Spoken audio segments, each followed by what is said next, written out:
Hello बच्चों, बेटा worksheet है आपकी 13th वर्कशीट और आप डेट डाल लीजिएगा। ठीक है, और आपका टॉपिक अभी यही हमारा कॉन्टिन्यूशन में चल रहा है, linear equation in one variable. कुछ रियल लाइफ सिचुएशंस ली हुई हैं बच्चे। यहाँ पर दो बच्चे हैं, दो फ्रेंड्स हैं, महिमा और श्वेता। तो दोनों में जो है वो कॉन्वर्सेशन, उनकी कॉन्वर्सेशन क्या है कि महिमा ने श्वेता से उसकी उम्र पूछी, तो श्वेता ने उसे डायरेक्ट उम्र ना बताते हुए उसे ये कहा कि her age and age of her brother are consecutive even numbers.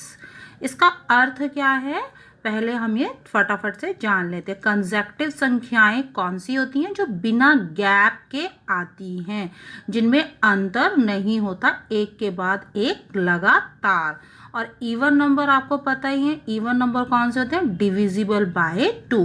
तो कंसेक्टिव इवन नंबर देखो कौन से हो जाएंगे? कंसेक्टिव इवन नंबर हमारे हो जाएंगे जैसे 2, फिर उसके बीच में गैप नहीं देना है, सीधा नेक्स्ट 4, 2 का कंसेक्टिव 4, 4 के फिर आगे 6, 8, 10 और इसी प्रकार से ये कंसेक्टिव नंबर चलते रहेंगे। तो उसने, श्वेता ने ये बताया कि उसकी और उसके भाई जो है दोनों की उम्र कैसी है? कंसेक्टिव इवन नंबर है, यानी उनमें कितने, उनकी उम्र में अंतर। श्वेता ने ये बताया कि मेरे और मेरे भाई की उम्र में अंतर है 2 का। अब 2 का मैंने क्यों कहा? क्योंकि ये उसने क्या बोला है? कंसेक्टिव इवन नंबर, और इवन नंबर्स में, कंसेक्टिव इवन नंबर्स में 2 का ही अंतर होता है। और दोनों की उम्र को प्लस करने पर the sum of their age is 30. Now guess my age. उसने एक पहेली की तरह उसे बता दिया। अब महिमा का काम क्या है? उसकी उम्र के बारे में कैलकुलेशन करना। अब वो कैलकुलेशन कैसे करेगी? देखो कैसे करेगी। उसने अपने हिसाब से सोचा, उसको क्या फाइंड आउट करना था बेटा? उसे उम्र निकालनी थी श्वेता की। तो उसने जो निकालना था उसको सपोज कर लिया 2x।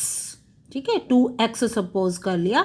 वैसे हम यहाँ पर x भी सपोज कर सकते थे, इसमें कोई मतलब दिक्कत या प्रॉब्लम नहीं होगी।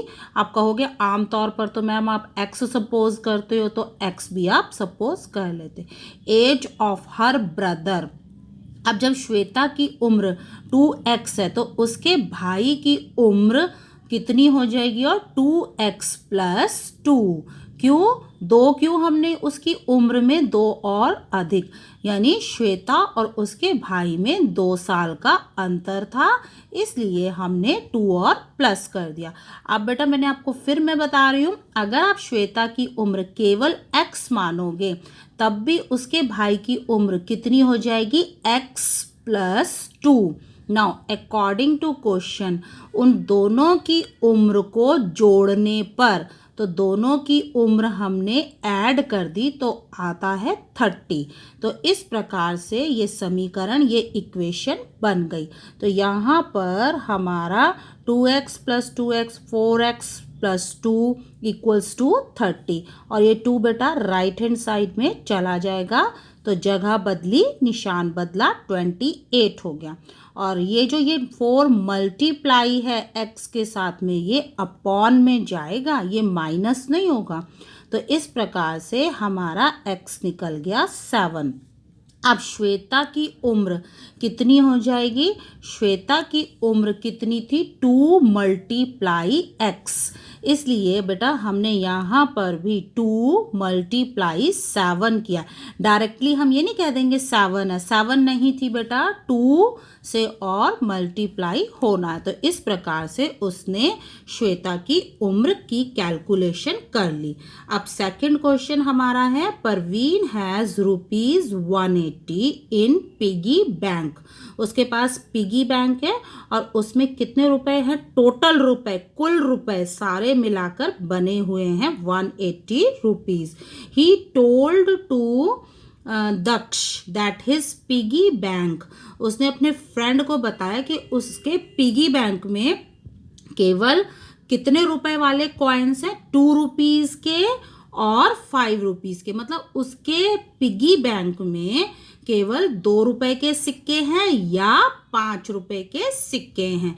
अब सिक्का तो बेटा 10 का भी आता है, लेकिन उसके पिगी बैंक में केवल 2 और 5 के ही सिक्के हैं। ठीक है, अब कितने 2 के सिक्के हैं, कितने 5 के सिक्के हैं, ये पेच हमारा फंस गया। तो उसने बताया कि नंबर ऑफ कॉइन्स ऑफ ₹2, 2 रुपए वाले जो सिक्के हैं वो 5 रुपए वाले सिक्कों से डबल हैं। ये डबल हैं, ये वाले सिक्के डबल में हैं 5 वाले सिक्कों से। ठीक है, we have to find the number of coins of 2 and 5। तो ये निकालने के लिए बेटा हमने क्या किया है, अब हमें मानना पड़ेगा। तो हमने क्या माना? Late the number of coins, हमने मान लिया। हमारे सामने समस्या आई तो उसको सुलझाने के लिए हमने मान लिया कि नंबर ऑफ कॉइन्स ऑफ 5, जो 5 के ये कम थे, जो कम होता है हम उसे मान लेते हैं। ठीक है, अक्सर हम उसे ही मानते हैं जो संख्या कम होती है। तो ये वाले कम थे, ये तो डबल थे। तो हमने मान लिया let the number of coins of ₹5, वो है हमारे S। Then the number of coins of ₹2, 2 rupees के कितने कॉइन्स हो जाएंगे? उससे डबल, दुगने। तो इसीलिए वो हो गए 2S। अब 5 रुपए के सिक्के हैं S और 2 रुपए के सिक्के हैं 2S। नाउ अब उसके 180 रुपीज कैसे बनेंगे? हम क्या करेंगे? 5 इन S सिक्कों की कीमत कितनी है? 5 रुपए है। ये जो S सिक्के हैं इनकी कीमत 5 रुपए, इसलिए इन्हें 5 से मल्टीप्लाई कर दिया। इसी प्रकार ये जो 2 रुपए के सिक्के हैं इनकी कीमत कितनी है? 2 रुपए है, इसलिए बेटा इन्हें 2 से मल्टीप्लाई कर दिया। और जब इन्हें ऐड कर देंगे सभी सिक्कों को, हम ऐसे ही करते हैं ना, पहले सिक्के काउंट कर लेते हैं फिर उनके कीमत से मल्टीप्लाई कर लेते, बाद में फिर सबको प्लस किया तो उसके कुल रुपए बन रहे थे 180। तो इस प्रकार से ये हो गया 5S plus 4S equal to 180। तो 5S प्लस 4X हो गए हमारे 9S, और ये 9 नीचे डिवाइड हो जाएगा। ये माइनस नहीं होगा बेटा, मैं बार बार बता रही हूँ, जो मल्टीप्लाई होता है वो यहाँ पर आके डिवाइड हो जाता है। तो 5 नंबर के जो 5 रुपीज के कॉइन हैं उनकी गिनती निकल कर आ गई 20। तो अगर 5 रुपीज के कॉइन 20 हैं तो 2 रुपीज के आप बताइए कितने होंगे? 2 रुपीज के उनसे डबल थे तो वो हो जाएंगे 40। तो हमने पता लगा लिया कि उसके पिगी बैंक में 5 रुपए के कितने कॉइन्स हैं? 20 कॉइन्स। और 2 रुपए वाले कितने कॉइन्स हैं? 2 रुपए के कॉइन्स हैं 40 कॉइन्स। ठीक है, अब आपके आ जाता है ट्राई योर सेल्फ कि वीना टुक एग्जाम ऑफ 50 क्वेश्चन। वीना ने एक एग्जाम दिया जिसमें कुल कितने प्रश्न थे? 50। If a student answer correctly, अगर उस टेस्ट में क्या था, अगर बच्चे ने सही आंसर लिखा है तो सही आंसर पर उसे कितने नंबर मिल जाएंगे? 4 नंबर। और अगर उसने गलत आंसर लिखा है, गलत आंसर लिखने पर, वैसे हम तो क्या करते हैं जनरली, आपको क्या होता है कि गलत आंसर लिखने पर आपको केवल 0 दे दिया जाता है, लेकिन वहां पर क्या था कि गलत आंसर देने पर 1 नंबर काट दिया जाएगा। ठीक है, अब आपको समझ में आ गया होगा। सही क्वेश्चन पर 4 नंबर मिलेंगे, लेकिन गलत क्वेश्चन पर नेगेटिव मार्किंग होगी, वहां पर 1 नंबर काट लिया जाएगा। अब वीना ने सारे क्वेश्चंस का आंसर दिया, भले ही सही थे गलत थे, और जब उसको चेक किया गया तो उसके नंबर आए 80 मार्क्स। तो आपने बताना है यहाँ पर करेक्ट और इनकरेक्ट आंसर। की संख्या कितनी थी, कितने उसके सही आंसर हुए और कितने उसके गलत आंसर गए। तो यहाँ पर हमारे पास समस्या आ गई। अब हमारे पास ये समस्या आ गई, तो इसे सुलझाने के लिए हमने क्या करना है, हमने यहीं से ही अपना काम शुरू कर देना है। हमने क्या लिखा उत्तर में, सबसे पहले late the number of correct answer, जो उसके सही आंसर गए, सही आंसर कितने गए, जे लिख लिया है। तो गलत आंसर, इसका मतलब बाकी के जो बचे हुए थे, बाकी के कितने बचे, 50 में से माइनस कर दिया, जो बाकी बच गए 50 माइनस जे, ये वाले उत्तर उसके गलत हुए। अब सही जितने उत्तर थे, कितने उत्तर सही थे, जे, तो जे में उसे कितने नंबर मिलेंगे, हर किसी में 4-4 नंबर मिलते जाएंगे। और गलत पे क्या होता है, एक नंबर कटना है, तो हमने 1 से मल्टीप्लाई कर, सही उत्तर को 4 से और गलत वालों को 1 से कर दिया। अब जब उसके मार्क्स लगाने हैं, तो ये वैसे तो उसके 4J मार्क्स होते, अगर उसकी कोई नेगेटिव मार्किंग ना होती तो उसके होते 4J, क्योंकि सही पे ही नंबर मिलने थे। लेकिन यहाँ पर क्या है, यहाँ पर उसके ये नंबर कटेंगे, ये वाले नंबर जो है नेगेटिव डिडक्ट होने हैं। डिडक्ट का अर्थ है ये नंबर माइनस होंगे। तो वैसे उसके 4J आते, लेकिन ये वाले नंबर माइनस भी होंगे। ये सही प्रश्नों के नंबर, ये गलत जवाब के नंबर, और सही में से हम गलत वाले को माइनस कर देंगे, तो उसके नंबर बैठे 80। तो इस प्रकार से यहाँ पर आप देखोगे आपकी वर्कशीट में यहाँ पर प्लस लिखा हुआ था, मैं भी कंफ्यूज हो गई थी, पर आपने यहाँ पर माइनस साइन ही रखना है। तो 4J माइनस 50 को 1 से मल्टीप्लाई किया, और ये हो गया बेटा, आपने ध्यान रखना है ब्रैकेट के आगे यहाँ पर माइनस है, तो ये माइनस माइनस निकल के हो गए प्लस का जे प्लस का साइन होगा। तो कुल कितने जे हो गए, 5J, और जो ये माइनस का 50 था, जगह बदली, इसका निशान भी प्लस का हो गया। तो 5J बेटा कितना आ गया, 130। तो आपको पता है ना कि J की वैल्यू कैसे निकालेंगे, then J will be equal to 130/5, divide कर दिया, 26 आ गया, यानी उसके कितने जवाब सही थे, 26। तो बाकी कितने बचे, बाकी के बचे 24, वो 24 जवाब गलत थे। ठीक है, नेक्स्ट क्वेश्चन हमारा है the sum of 2 consecutive number. फिर आ गया हमारा कंसेक्टिव नंबर, तो मैंने यहाँ पर उसकी डेफिनेशन भी दे दी है।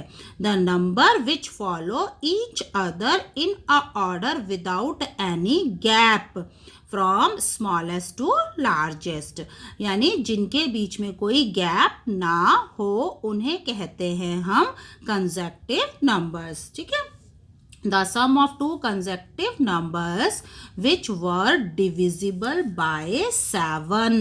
अब हमें यहाँ पर consecutive number, वैसे तो आप कहोगे consecutive number कितने होते हैं, 1 2 3 4 5 6, लेकिन यहाँ पर क्या है, यहाँ पर आगे लिखा गया which were divisible by 7।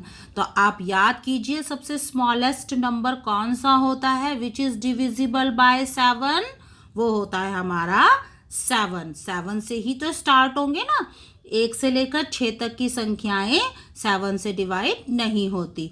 तो ठीक है, सबसे पहला नंबर 7, फिर उसके बाद कितने कितने का गैप करते जाना है, इक्वल गैप कितना, 7 का। तो पहला नंबर x और सेकंड नंबर हो जाएगा हमारा x प्लस 7, और दोनों को ऐड करने से, यानी हमने भी यहाँ पर ऐड कर दिया, तो हमारा आ गया 343। तो x plus x 2x plus 7 equal to 343।